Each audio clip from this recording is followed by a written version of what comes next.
Apa rencana 57 pegawai ex-pegawai KPK yang tidak lolos tes wawasan kebangsaan? Kami sudah bergabung dengan Mbak Tata Hoiriah, mantan pegawai KPK. Selamat malam Mbak Tata. Selamat malam, Bung.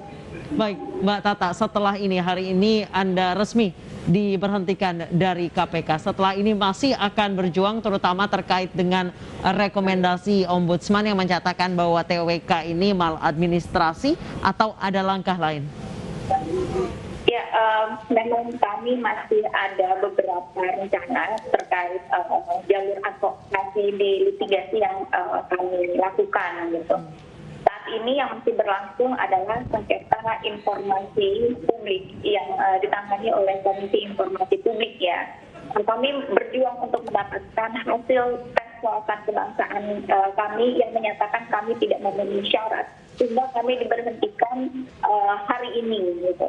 Kami tidak ada penjelasan sedikit pun, sehingga menurut kami ini sangat sangat penting. Kenapa kami hasilnya adalah TNS gitu.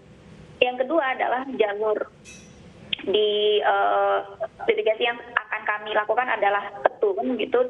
Tentu ada beberapa langkah yang sedang kami siapkan. Di samping itu kami masih menunggu tanggapan dari Presiden atas rekomendasi yang sudah dikeluarkan oleh Ombudsman RI dan Komnas HAM. Karena semuanya berujung dan bermuaranya di Presiden. Baik, Mbak Tata, dari 57 teman-teman yang tidak lolos TWK, itu background-nya serupa, beragam, atau bagaimana ya? Kesannya random saja gitu, Mbak?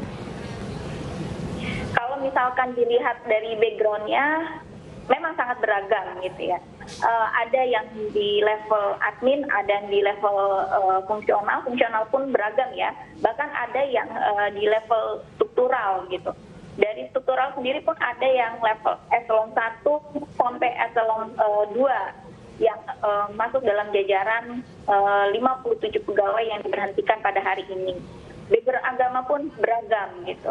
Tapi dari 57 ini, karena sampai sekarang tidak mendapatkan informasi atau penjelasan lebih detail ya, kenapa kami berstatus tidak memenuhi syarat sehingga tidak bisa dialihkan menjadi ASN gitu. Jadi kami menduga-duga barangkali ada motif lain ya yang menjadi penyebab kami Kira-kira apa Mbak motif lainnya itu Mbak? Nah, kalau misalkan dilihat dari 12 orang ya penyidik di dalam jajaran 57 ini, maaf dari 75 awalnya gitu. 12 penyidik ini sedang menangani kasus aktif dan lumayan besar gitu. Ada satu satgas yang awalnya hanya berjumlah 5 orang. Dari 5 orang penyidik tersebut, 3 diantaranya penyidik itu diberhentikan lewat TWK ini. Dan itu adalah kasus yang sedang ditangani adalah bansos. Kemudian ada penyidik yang sedang mencari DPO yang sedang ditunggu-tunggu gitu. Kemudian ada kasus OTT dari sebelumnya. Dan kami menduga ini upaya untuk menghambat ya, penanganan sebuah perkara. Ini salah satu yang kami duga. Sedangkan sisa dari pegawai yang diberhentikan, kami juga menduga ini berkaitan dengan penolakan revisi Undang-Undang KPK pada tahun 2019 yang lalu, atau penolakan terhadap calon pimpinan yang bermasalah saat proses seleksi ya di calon pimpinan KPK 2019 yang lalu. Baik. Mbak Tata, tadi Anda mengatakan bahwa sampai saat ini teman-teman dari 57 yang tidak lolos TWK ini tidak mendapatkan kejelasan mengapa Anda sampai tidak lolos.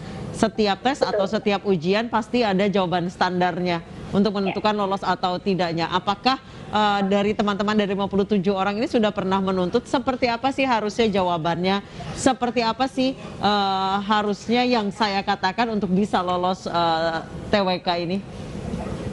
Sebenarnya tidak spesifik ke arah sana ya, tapi sejak awal kami bertanya apakah asesmen tes wawasan kebangsaan ini ada mekanisme lolos atau tidak lolos. Itu pertanyaan yang banyak diajukan oleh pegawai KPK saat proses ini disosialisasikan.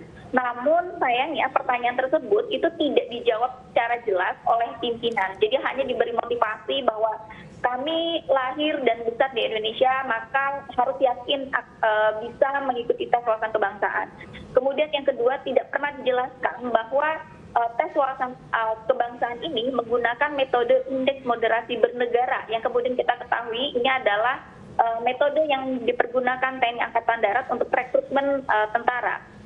Keanehan lainnya adalah kami tidak mengetahui indikator penilaiannya ya, karena yang di awal disosialisasikan itu hanya indikator anti radikalisme dan asas ketaatan terhadap Pancasila, NKRI, Bhinneka Tunggal Ika, dan pemerintah yang sah.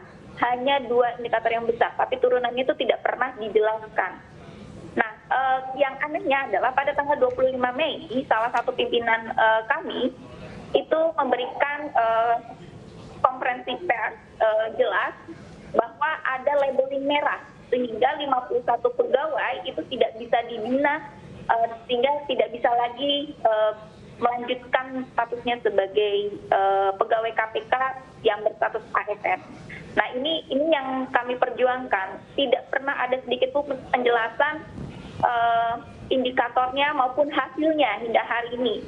Saya pernah bertanya karena saya mendapatkan tawaran pembinaan karena masuk dalam kategori 24 orang yang bisa dibina karena tidak label merah gitu. Tapi saya waktu itu menanyakan apa yang menjadi alasan saya harus dibina. Kalau saya diberi akses informasi gap kompetensi di mana saya memang harus dibina, maka saya akan mengikuti, tapi tidak ada kejelasan.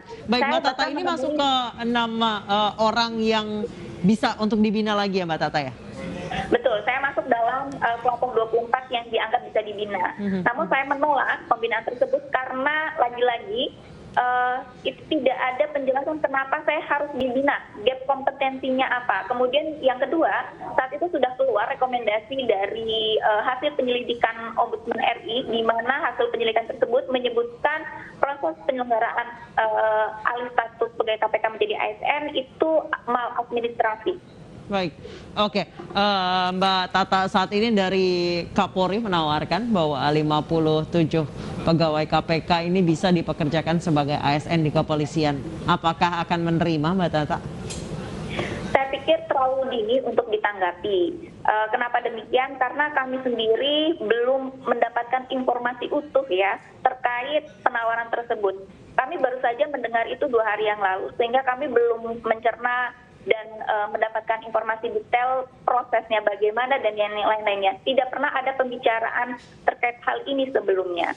Jadi kami memutuskan untuk menunggu sampai informasinya kami dapatkan secara utuh untuk bisa disikapi secara bersama-sama. Baik, kemudian ada rencana untuk mendirikan IM 57 Plus Institute. Itu rencananya bagaimana, Mbak? IM 57 Plus ini bertujuan untuk menjadi penghubung kami ya setelah ke depan untuk proses litigasi hukum yang berkaitan dengan advokasi ke depannya yang akan kami lakukan. Tentu kan tidak mudah ya, kami menyatukan 57 orang ini untuk selalu hadir dalam proses litigasi gitu. Jadi tentu dibutuhkan sebuah wadah yang menjadi perwakilan ke depannya dalam proses litigasi yang kami lakukan. Baik, untuk sejauh ini langkah awal yang akan dilakukan, karena tadi untuk bertemu dengan Presiden tidak bisa, apa langkah awal yang akan dilakukan?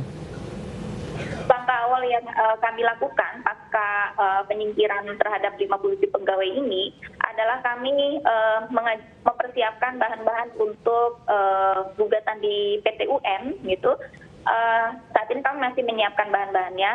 Di samping itu kami juga masih menunggu jadwal sidang sengketa informasi publik di Komisi Informasi Publik.